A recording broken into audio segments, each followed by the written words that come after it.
Did you ever have one of those days?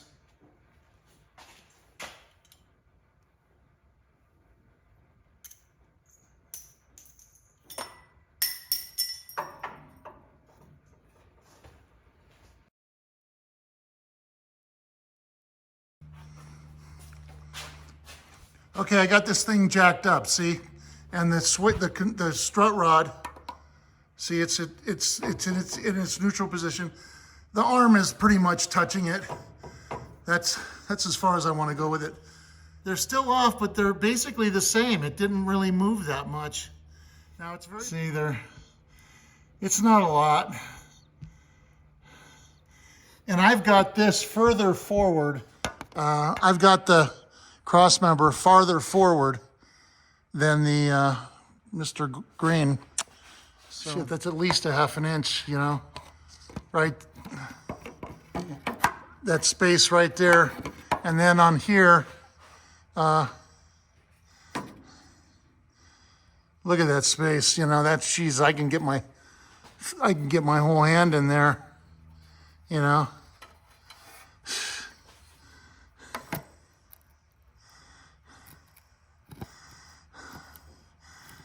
And the hole isn't lined up at all where it is on the other cars. Jeez.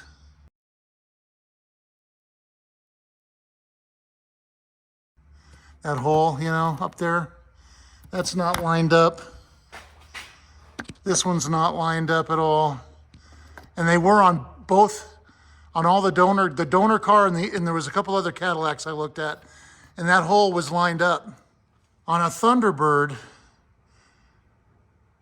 the sway bar, I'm sorry, the strut rod is adjustable at the lower control arm. It's adjustable here, not here. This, it's adjustable here. See, one of the things that I'm thinking about is if I bring the cross member back further, then the strut rod is pushing the arm back. It's forcing it back,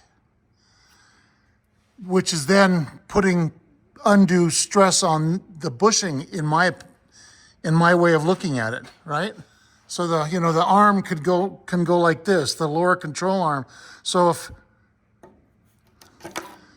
unless I take that to its maximum adjustment. So if I bring this back, it's just going to push the arm more rearward and give it more caster. You know, I'm not taking this lightly. You know, I'm not just throwing it together. I'm not a Chevy guy. Oh, I'll just throw it together because I got a big engine in it and impress all my friends. I'm not doing that.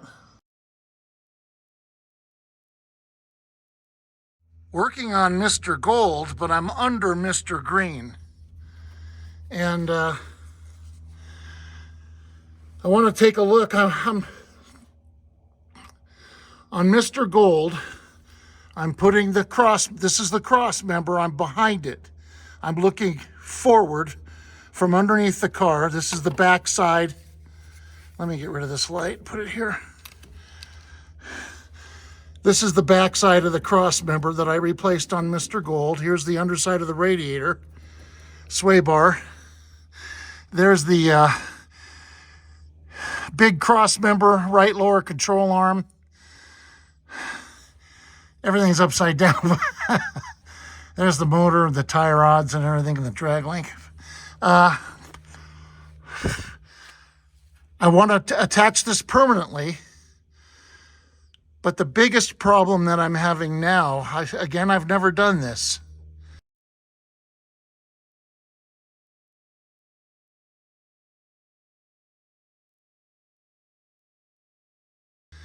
So now you're talking about suspension dimensions, dynamics of the suspension. And what I mean by that is this sway bar on Mr. Gold with this in the preliminary position that I put it in, the mounting holes for the back of the sway bar where it bolts to the lower control arm are rearward of the control arm holes by about a half an inch. So in other words, I have to push the sway bar forward to get the holes to line up. The problem is I have the bolt. Look at where this is set. Look at how many threads are showing. They have this sway bar all the way forward on this car. And this cross member has not been removed. It's not damaged in any way. You know, everything's good, right? And they've got this sway bar as far forward as it will go. So that it bolts up to the control arm properly. Now, the mounting position, the mounting bolts, let me see if I can show you that. Under here. See, they're on either side of the stabilizer. See, those bolts are, that holds the strut rod to the lower control arm. And so what I'm trying to do is, what I'm thinking in my mind, what there is left of it, is when I jack up the lower control arm, right, and I put it in a neutral position, I'm thinking that the sway bar holes should match the holes on the control arm. So the question is what position do I put this in? Do I push it farther forward so that I have more threads showing? So that the threads, the two bolts that hold it, the one on this side and the one on this side, are more centered. But if I did that, if I put the nuts, this nut and this nut here, those nuts, if I centered them more relative to the threads on the strut rod, then the back of the strut rod would be much further back than it is now. It would probably be an inch back. The mounting holes would be an inch further back than the mounting holes on the control arm where it bolts to. So there's an inch of threads there, and there's not even a quarter of an inch of threads here. And this one is a little bit different. It's a few more threads showing, but there's still an inch of threads in the front. So I'm wondering, do I push this more forward? Do I leave it where it is? Because I can adjust this, on Mr. Gold and then weld it to the car. But once I weld it to the car, there's no going back. And that's the problem I'm having right now, is exactly where do I put this? Now, one of the things that I noticed, you can look at the space between the front of the frame and the back of the cross member, right? Now that space, that's at least a half an inch. I can get my pinky in there, and that's the way. Yeah, see, I can get my pinky in there now. I can get it in there really easily, so I could probably put any of this is my middle finger, my ring finger. Ring finger goes in to the knuckle.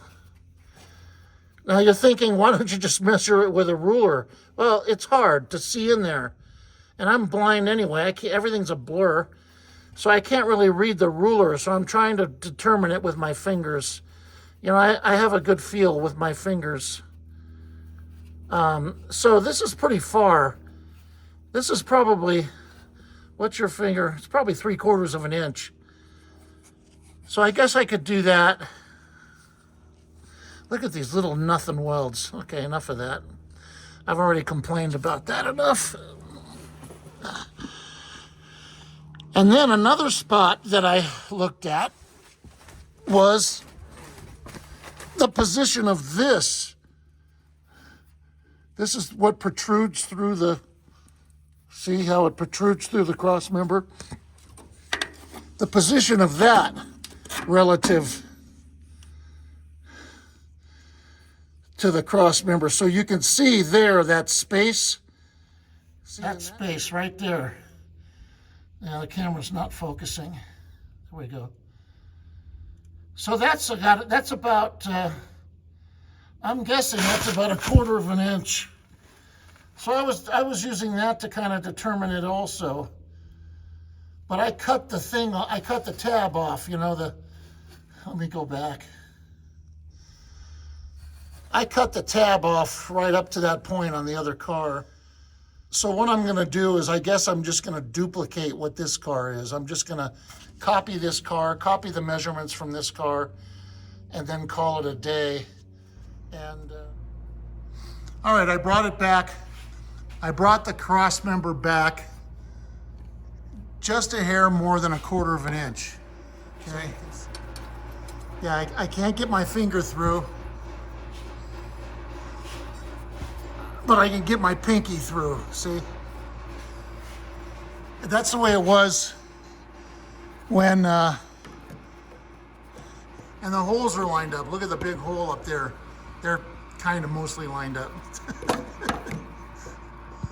And let me see if I can get my pinky through there. Yeah, this one's, yeah, but I can't get my big finger in there. And then this one, see, that's more like it.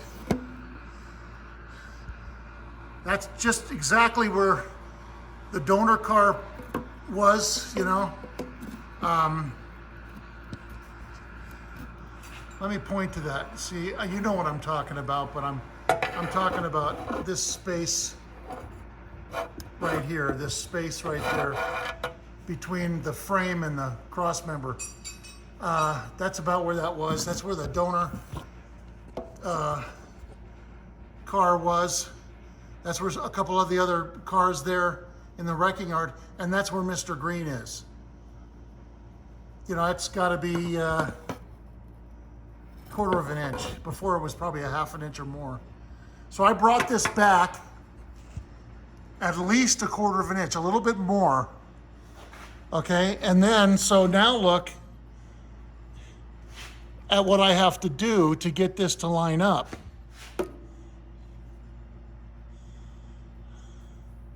I don't know if you can see this, but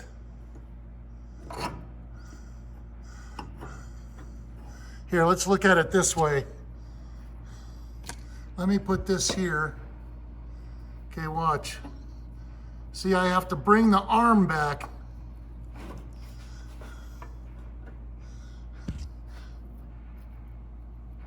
See, to get the holes to line up.